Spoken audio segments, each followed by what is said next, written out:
Ini adalah sebuah kasus yang baru diketahui pada minggu ke-33. Jadi kebetulan pasien ini datang tanpa dirujuk, namun kecurigaan dari pemeriksaan pada minggu 33 pada saat pasien melakukan pemeriksaan terakhir dijumpai adanya suatu kelainan pada area kepala. Pasien mengatakan pada kehamilan sebelumnya, pada pemeriksaan sebelumnya tidak ada kelainan yang dicurigai pada area kepala sejak awal kehamilan. Dan pada pemeriksaan terakhir, kira-kira pagi hari sebelum pasien melakukan pemeriksaan, dokternya baru melihat bahwa kelainan terlihat pada bagian kepala dan sangat-sangat ekstrim kelainan tersebut karena bagian otak ini terlihat bolong dan rusak. Jadi istilah bagian tengah otak ini adalah bagian korteks cerebri. Di sini terisi oleh cairan. Namun ini bukan kasus hidrosefalus, melainkan ini adalah kasus kerusakan otak permanen yang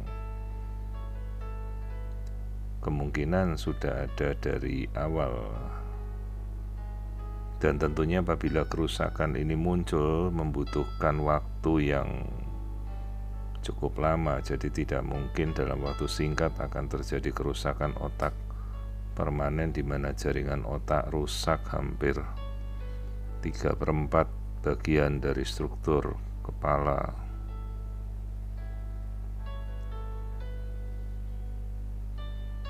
Jadi ini adalah tempurung kepala, sementara bagian yang hitam ini adalah cairan dan sisanya adalah bagian korteks yang masih ada. Tentunya kita tidak bisa memperkirakan dengan pasti bagaimana prognosis kedepannya dari bayi ini, karena apabila bagian otak telah rusak hampir 3/4 bagian, 75%, apakah akan mempengaruhi fungsi motorik, fungsi metabolik, bahkan fungsi luhur, akal, budi, pikiran, semuanya kemungkinan akan terpengaruh. Dan jaringan otak ini adalah jaringan yang tidak bisa kita regenerasi atau kita reproduksi kembali, karena sekali terbentuk ya sudah, dan kemudian jika rusak ya permanen.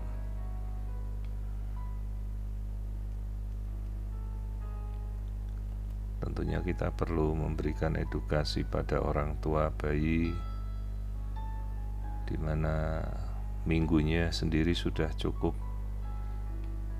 ekstrim untuk kita bisa lakukan sesuatu. Artinya proses kehamilan ini akan tetap berlanjut hingga bayi ini lahir, sementara kehidupan bayi itu akan berlanjut terus dan tidak terpengaruh dengan kondisi otak yang rusak. Artinya bayi tetap akan bisa lahir dengan baik, hanya saja fungsi kedepannya dari kerusakan korteks otak permanen ini yang kita tidak bisa ketahui.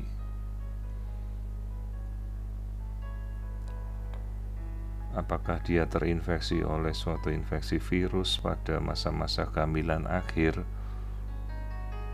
sehingga bisa terjadi kerusakan dengan sangat cepat? Secara logika kemungkinan tidak mungkin, karena secara umumnya pemeriksaan akan dilakukan kontrol mingguan pada minggu-minggu hamil mendekati hamil tua. Artinya dari pemeriksaan mingguan saja pasti akan kita temukan bila ada kelainan pada otak yang kita curigai seperti ini parahnya. Jadi hampir 3/4 bagian dari struktur otak ini sudah hilang, sudah rusak.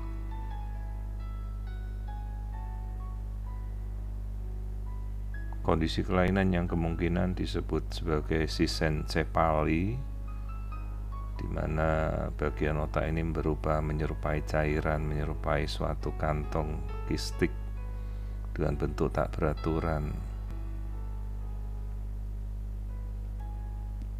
Kondisi-kondisi kelainan yang mungkin terjadi mungkin karena suatu sindrom genetika seperti trisomi 18 bisa saja terjadi, namun untuk melakukan pemeriksaan genetika pun sudah tidak merubah kondisi apapun. Di sini kita mengamati profil wajah, di mana profil wajah terlihat normal, tidak ada kelainan.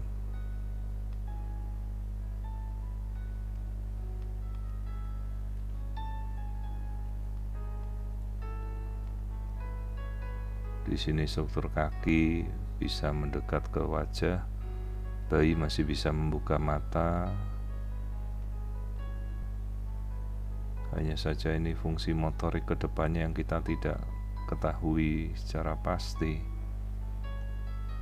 Bagaimana prognosis ke depannya dengan kerusakan otak sudah 3/4 bagian dari kepala. Tentunya pasti akan terjadi sequel-sequel di masa depan yang membuat dampak ke depan pada bayi ini.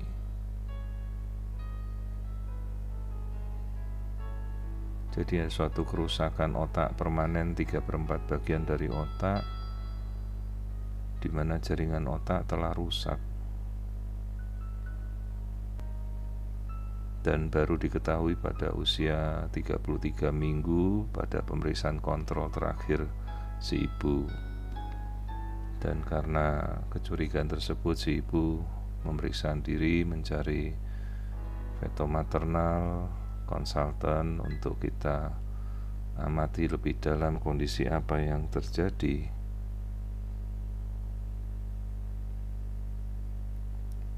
Dengan ukuran kepala sendiri tidak membesar, artinya ini bukan suatu kasus hidrosefalus, namun ini adalah kerusakan jaringan otak permanen di mana jaringan otaknya ini rusak, terdestruksi oleh sesuatu, paling sering adalah infeksi. Namun kita tidak ketahui pasti kapan munculnya, karena dikatakan sebelumnya normal selalu. Tentunya kerusakan otak permanen seperti ini membutuhkan waktu, tidak serta-merta rusak. Artinya proses ini bisa terjadi sebenarnya dari awal, karena sudah cukup berat jaringan yang terkena. Struktur lain-lain, struktur jantung sendiri semua masih dalam batas normal, tidak ada kelainan.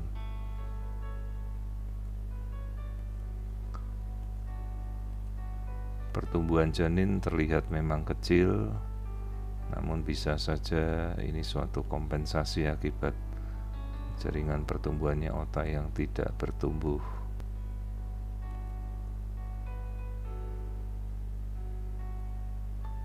Jadi sekali lagi kita melihat tampilan kaki ke wajah, apakah kemudian fungsi motoriknya terganggu, kita belum tahu pasti. Namun kerusakan otak ini bersifat permanen dan tidak mungkin kita meregenerasi jaringan otak yang telah rusak, sehingga prognosis kedepannya mungkin fungsional cukup buruk. Namun karena ini sudah minggu yang cukup besar, 33 minggu, karena itu kita hanya bisa untuk memantau hingga bayi ini lahir, dan kemudian kita kolaborasi dengan sejawat bedah saraf nanti yang kelak akan menangani kondisi bayi tersebut.